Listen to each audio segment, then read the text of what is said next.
La réalité de la guerre est tout autre. Kagame fait semblant comme quelqu'un qui ne subit aucun choc. En tout cas, quand vous le voyez là, vous ne sentez même pas que c'est quelqu'un qui se plaint ou quelqu'un qui a un problème. Quand il apparaît, il montre toujours aux gens qu'il est heureux, qu'il est content de tout ce qui se passe en RDC. Alors, mais, au fond, vous n'allez pas comprendre la difficulté de Kagame. Alors, quelle est la première difficulté? Kagame a manifesté sa difficulté. Comment Kagame manifeste sa douleur ou même sa peur? La première peur que Kagame a manifestée, c'est en voulant attaquer le Burundi et en voulant provoquer la guerre avec la Tanzanie. Quel était son objectif? L'objectif, c'était susciter un soutien massif de l'Occident à son égard, afin de les soutenir dans cette guerre de l'Est. Ça, c'est sa première stratégie. C'est-à-dire, si vous voyez Kagame attaquer le Burundi, il voulait faire la guerre avec le Tanzanie, son objectif c'était juste ça. C'est-à-dire que l'Occident puisse voir, c'est comme un enfant qui provoque les enfants d'autrui, sait que son père est fort. Qu'est-ce qu'il va faire? Il vous provoque et puis quand vous voulez le toucher, il crie papa. C'est pratiquement ce que Kagame fait. Quand il va provoquer et quand vous voulez l'attaquer, il crie génocide, génocide, génocide. Et voilà, c'est comme ça que ça marchait toutes ces années avec l'Occident. Mais il fallait démystifier ce plan-là. C'est pourquoi vous avez vu beaucoup de voyages diplomatiques, beaucoup de démarches diplomatiques.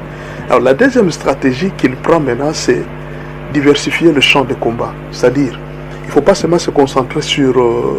comme Goma est très militarisé et protégé, il y a aussi la SADC, il faudra maintenant ouvrir d'autres champs de combat. C'est ainsi, par exemple, que vous avez vu en Afrique centrale, là, comme il y a des soldats rwandais en Afrique centrale, certainement, peut-être, on ne sait pas. Bon, on parle des rebelles de la Séléka, mais on ne sait pas les dessous des cartes. Mais on connaît l'homme, on connaît sa façon d'agir. On veut ouvrir beaucoup de champs de bataille. Peut-être bientôt vous allez apprendre qu'au sud Kivu aussi, il y a un autre champ de bataille qui s'ouvre. De l'autre côté, il y a un autre champ de bataille qui s'ouvre. Rien n'empêche même qu'à l'ouest, là où nous avons la sécurité, vous appreniez qu'il y a un autre champ. En fait, l'objectif c'est quoi? Rendre la RDC folle. De sorte que nous avons en guerre, des guerres partout. De sorte que nous puissions paniquer. En fait, ça c'est aussi un plan qu'il est en train de faire. Et l'autre plan, c'est quoi? C'est la guerre médiatique. Montrer toujours aux gens que le M23 est invincible à la Russie, pour que la Russie ne vienne plus violer un autre cessez-le-feu. Alors c'est là qu'il faut craindre pour notre pays. Heureusement pour nous, le Rwanda n'est pas une grande puissance. Nous pouvons tenir tête contre le Rwanda. Si nous sommes armés sérieusement, nous pouvons ravir nos pays, nos territoires. Mais les grands problèmes aussi, c'est celui-là. Je vais revenir sur ça. Si aujourd'hui les Américains nous disaient, c'est juste une supposition, si les Américains nous disaient, ils disent, bon, comme ils ont dit à Zelensky, ce que les autres ont eu, c'est un butin de guerre, ça leur appartient. Et vous vous contentez de ce qui reste. Qu'est-ce que nous allons dire? Parce que les Américains peuvent dire, ils disent, bon, le Rwanda a gagné un grand terrain, ils ont des minéraux, nous préférons négocier avec ceux qui ont les minéraux sur terrain, nous négocions avec eux plutôt que de négocier avec la RDC, parce que les minéraux qui se trouvent là, que le Rwanda a pris pour le moment, ça n'appartient plus à la RDC, ça appartient au Rwanda. Si les Américains disaient la même chose qu'ils ont dit à Zelensky, qu'est-ce que nous allons faire? C'est en fait ça ce qu'il faut craindre dans toutes ces négociations. Ce que nous devons prier pour que réellement nous puissions récupérer notre terre, nos terres. Nous devons nous battre aussi, nous devons être très forts. Les grands problèmes qui nous a beaucoup plus tués, c'est ce qu'on appelle la corruption. Et je profite pour parler même de ce qui est arrivé au général Kabido et aux autres. Vous voyez, nous avions un certain espoir par rapport à tous ces gens qui nous entouraient, notamment les Wazalendo et les autres.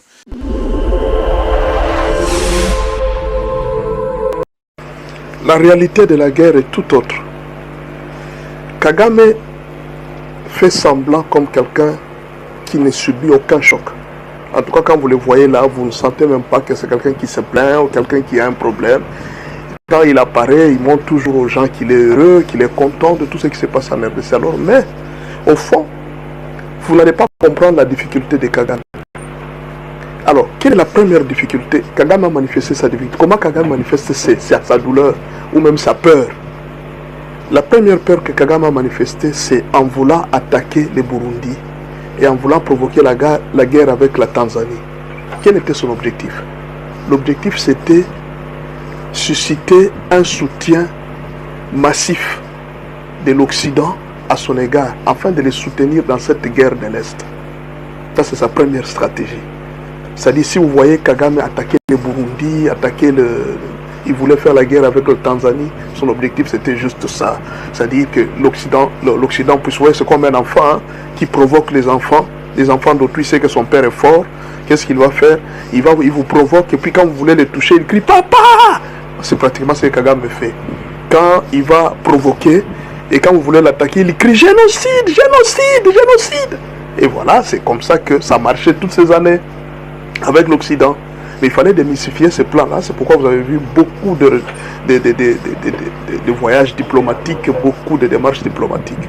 Alors la deuxième stratégie qu'il prend maintenant, c'est diversifier le champ de combat. C'est-à-dire, il ne faut pas seulement se concentrer sur... comme Goma est très militarisé et protégé, il y a aussi la SADC. Il faudra maintenant ouvrir d'autres champs de combat.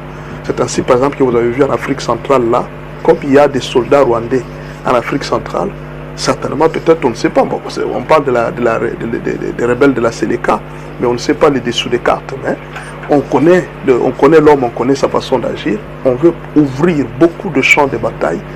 Peut-être bientôt vous allez apprendre qu'au sud Kivu aussi, il y a un autre champ de bataille qui s'ouvre. De l'autre côté, il y a un autre champ de bataille qui s'ouvre. Rien n'empêche même qu'à l'ouest, là où nous avons la sécurité, vous appreniez qu'il y a un autre champ. En fait, l'objectif c'est quoi? Rendre la RDC folle. De sorte que nous avons une guerre partout. De sorte que nous puissions paniquer. En fait, ça c'est aussi un plan qu'il est en train de faire. Et l'autre plan c'est quoi? C'est la guerre médiatique. Montrer toujours aux gens que le M23 est invincible. Alors qu'en réalité, même la prise de Sake ici, le M23 n'a pas pu. Or, c'était l'espoir du M23. Mais lui, il veut toujours montrer que le M23 est invincible. C'est pourquoi vous allez voir, malgré qu'il y a des pertes, il continue à renforcer pour montrer qu'il n'y a rien. Nous n'avons rien perdu. Et pourtant, il est en train de souffrir sérieusement. Il est en train de pleurer sérieusement. Donc, les accords entre les États-Unis et la RDC sont vraiment encouragés.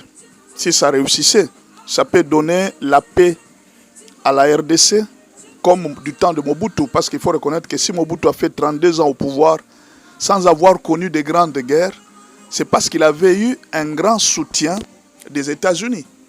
Ça, il faut le savoir. Si vous ne le savez pas, c'est parce que les États-Unis avaient encouragé Mobutu. Même quand vous êtes en train de dire, ah, si Mobutu était vivant. La force de Mobutu, ce n'était pas qu'il était fort, non. La force de Mobutu, c'était les services de sécurité des Américains. Les Américains ont aussi soutenu Zelensky. Si vous avez vu Zelensky tenir la guerre, ce n'est pas seulement l'Union européenne, c'est d'abord les Américains. D'ailleurs, dernièrement ici, les Américains ont retiré leur protection sur Zelensky en empêchant à ce que la sécurité ou même tout ce qui aidait Zelensky à être sous la sécurité russe, sous les bombes russes. Ils ont essayé juste d'ôter ça en un seul jour, mais c'était des revers terribles. La Russie a frappé sérieusement. Donc sans la protection américaine, Zelensky ne peut rien contre cette guerre. Maintenant, il s'est tenu une réunion hier dans des pays des Arabes, la réunion entre la Russie et les États-Unis, parlant de Zelensky, de l'Ukraine, sans que le président ukrainien soit là. Alors, c'est de là qu'on va intervenir, ce qu'il faut craindre entre les accords des Américains avec la RDC. Il y a quelque chose qu'il faut craindre dans cette histoire ici. Qu'est-ce qu'il y a? Quelle est la négociation que les Américains viennent de donner avec l'Ukraine? Les Américains ont dit ceci aux Ukrainiens. La partie que la Russie a pris là, ça appartient à la Russie. Tu n'as plus rien à réclamer. Ce qui te reste, la partie qui reste là, c'est ce que toi tu dois réclamer. Et nous éliminons des sanctions contre la Russie. Il n'y aura plus de guerre, vous arrêtez la guerre, mais tu as perdu une grande partie du pays. Il faut reconnaître ça. C'est la Russie qui a pris, c'est une grande puissance. Bon, d'accord. Maintenant, Zelensky, au début, il a refusé. Les Européens lui ont dit, pas question. Nous allons te soutenir dans la guerre. Ok. Comme les Européens se sont entêtés, Trump a enlevé juste la sécurité et ce qu'il avait pour aide à l'Ukraine. Et les menaces russes ont pesé. On voulait encore avancer pour prendre d'autres villes. Zelensky est revenu en arrière. Il a dit, non, non, non. J'accepte ce que les Américains m'ont donné. Donc, au moment où je parle, Zelensky a accepté l'accord de paix que les Américains lui ont proposé. Mais seulement, il a demandé aux Américains de faire tout à ce qu'ils disent à moi, qu'ils le disent aussi à la Russie. pour que la Russie ne vienne plus violer un autre cessez-le-feu. Alors c'est là qu'il faut craindre pour notre pays. Heureusement pour nous, le Rwanda n'est pas une grande puissance. Nous pouvons tenir tête contre le Rwanda si nous sommes armés sérieusement. Nous pouvons ravir nos pays, nos territoires. Mais les grands problèmes aussi, c'est celui-là. Je vais revenir sur ça. Si aujourd'hui les Américains nous disaient, c'est juste une supposition, si les Américains nous disaient, ils disent, bon, comme ils ont dit à Zelensky, ce que les autres ont eu, c'est un butin de guerre, ça leur appartient. Et vous vous contentez de ce qui reste. Qu'est-ce que nous allons dire? Parce que les Américains peuvent dire, ils disent, bon, le Rwanda a gagné un grand terrain, ils ont des minéraux, nous préférons négocier avec ceux qui ont les minéraux sur terrain, nous négocions avec eux plutôt que de négocier avec la RDC, parce que les minéraux qui se trouvent là, que le Rwanda a pris pour le moment, ça n'appartient plus à la RDC, ça appartient au Rwanda. Si les Américains disaient la même chose qu'ils ont dit à Zelensky, qu'est-ce que nous allons faire? C'est en fait ça ce qu'il faut craindre dans toutes ces négociations. Ce que nous devons prier pour que réellement nous puissions récupérer notre terre, nos terres. Nous devons nous battre aussi, nous devons être très forts. Les grands problèmes qui nous a beaucoup plus tués, c'est ce qu'on appelle la corruption. Et je profite pour parler même de ce qui est arrivé au général Kabido et aux autres. Vous voyez, nous avions un certain espoir par rapport à tous ces gens qui nous entouraient, notamment les Wazalendo et les autres. Maintenant, imaginez que vous appreniez que les Wazalendo ont été corrompus, ils ont été achetés par le Rwanda. Vous voyez ce que ça fait? Ça fait très mal. Ces gens qui étaient comme un dernier rempart de la RDC, les Wazalendo, quelques-uns ont été achetés par le Rwandais. Ça fait mal quelque part. Maintenant, si les politiciens à la haute sphère sont achetés par le Rwandais, à combien plus forte raison ce peuple qui est là? Parce que qu'est-ce qu'on leur dit? Regardez vos politiciens, ils prennent beaucoup d'argent, ils investissent avec leurs enfants, et vous vous battez, vous êtes en train de mourir, vos enfants meurent dans la guerre, et qu'est-ce que vous gagnez? Vous comprenez? C'est la logique qu'on met dans ce genre, dans la tête de ces gens. Le Rwanda vient, il leur propose et dit, vous, qu'est-ce que vous gagnez dans toute cette guerre que vous vous battez? Qu'est-ce que vous avez déjà été gagné? C'est une seule personne qui en profite. On peut mentir comme ça, on peut leur dire comme ça. Mais eux peuvent oublier qu'ils ne se battent pas pour l'argent, ils se battent pour leur terre. Alors quand vous allez accepter l'argent, vous dites, non, nous prenons l'argent, et les gens prennent votre terre. Vous avez vendu votre parcelle à combien? Il faut vous dire, bon, imaginez un peu quelqu'un vient vous proposer, il dit, bon, vous savez, je suis allé en justice, j'ai fait faire les documents de la parcelle ici, disant que c'est pour moi. Une parcelle qui coûte $1 million. Alors, monsieur est parti faire les faux documents pour dire que la parcelle lui appartient. Vous êtes l'un des enfants du propriétaire de la parcelle qui est déjà mort. Qu'est-ce que vous allez faire? Et puis on vous appelle à côté et dit, vous savez, vous et vos frères là, vous allez gagner quoi dans cette parcelle? Toi que tu vas gagner quoi? Au lieu de combattre, nous te proposons $5 000. Tu prends $5 000, toi tu n'es comme c'est toi qui es les liquidateurs de la famille. Nous te proposons $5 000, tu peux t'acheter ta parcelle. Ou même on te donne $20 000. Va t'acheter ta parcelle, tu vas vivre bien. Laisse tes histoires de ton père. Toi tu crois que tes frères là, qu'est-ce que vous allez gagner dans ça?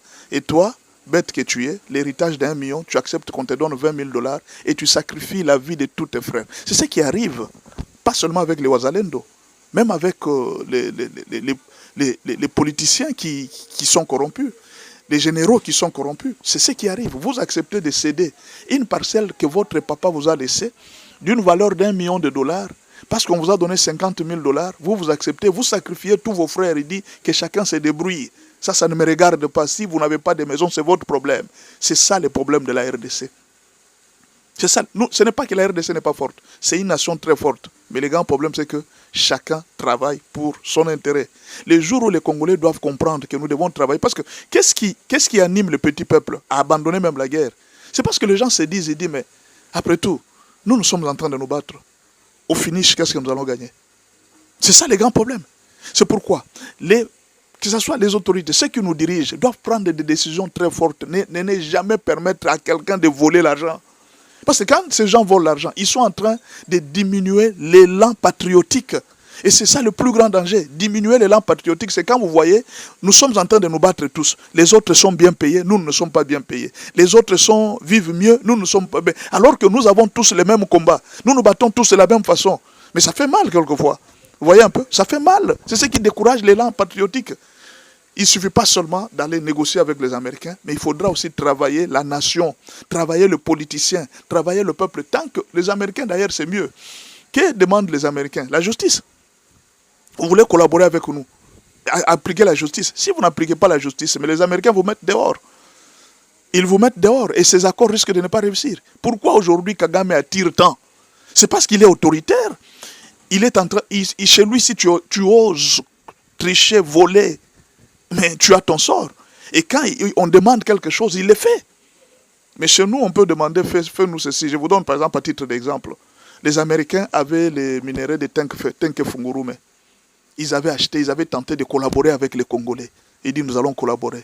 À un certain moment, les Américains ont découvert un système de tricherie, de vol, des choses. Ils disent, non, les Américains disent, non, nous, on ne travaille pas comme ça. On ne travaille pas comme ça. Ils sont partis. Ils ont vendu leur Tenke Fungurume aux Chinois. Ils disent, prenez-vous qui êtes habitués à travailler avec ces gens comme ça, non. Vous pouvez prendre. C'est ainsi que les Américains étaient partis. Est-ce qu'aujourd'hui, quand nous allons faire l'accord avec les Américains risquent de douter, de dire, non, ces gens ici, il faut douter. C'est pourquoi ils peuvent, un moment, maintenir les Rwandais. Ils disent, non. En attendant qu'on voie le sérieux de ces gens, on met d'abord ce monsieur-là, il est là en attente.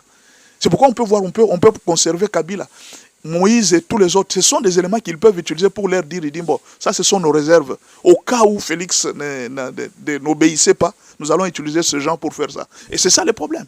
Donc moi ce que je demande, je crois que j'ai déjà dit ça plusieurs fois au président de la République, il faut être très rigoureux avec ceux qui vous entourent, ceux qui dirigent. Ne permettez pas à ce genre de vivre une opulence pendant que les autres peuples sont en train de vivre dans la misère. Vous découragez l'élan patriotique. C'est ça le grand problème. L'élan patriotique est découragé chaque fois que les gens voient les autres vivre mieux. Nous ne vivons pas mieux. Non. Il faut qu'il y ait un équilibre. C'est sûr que tout le monde n'aura pas la même vie. Tout le monde n'aura pas le même niveau de vie. Mais puisque les minimums, tout le monde doit avoir les minimums pour vivre. C'est ça qui va permettre à ce que nous puissions réussir dans toutes ces négociations qui vont venir avec les Occidentaux. Les Américains risquent de dire, ils disent, ce gens, tels que nous les connaissons, ils risquent de commencer avec nous et puis demain, ils risquent de changer. Alors, nous devons mettre la discipline dans l'administration, surtout chez les fonctionnaires de l'État. Il faut qu'ils soient très disciplinés. Sinon, nous allons perdre nos terres par manque.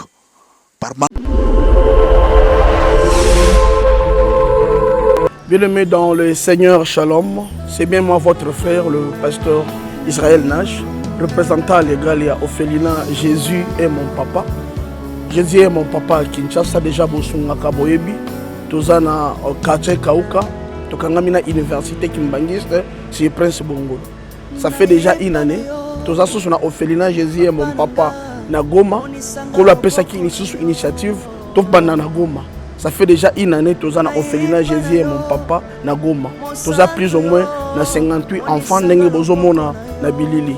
Et Bazobenga Biso, les sous Baba Kisabana, Tozo est battu, toi juste dans Ndaku, il y a 5 chambres, Tozo est battu, Barovanda Wapi, Bakola la Nengeni, ni Talabana Koutu, Bazovanda la Mabele. Il y a vraiment beaucoup de difficultés, Nagoma précisément, na Est, Bisiga, Bitumbizali.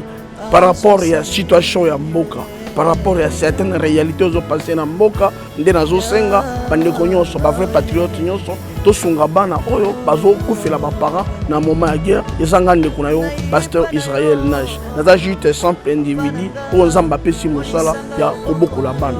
Et ce qui est un simple individu, n'a eu capacité à construire combien plus fort l'État. Il y a 5 na batonyo sur un moté malamu, batonyo so balingi basunga, ba ofeli à Jésus mon papa Goma, ba contacter biso na numéro bozomona, numéro na biso za plus 243 89 72 32 229. Tous la lisungi à batonyo so pour na bana o baza na Goma, précisément pe ba o baza na Kinshasa. Je suis un vrai patriote, tu es un vrai patriote. Tout ça la mboka na biso ata pona kosonga pe koboko la ba ofele na kombo na Yesu na pesi bino motepe. Ciao, merci. Jésus est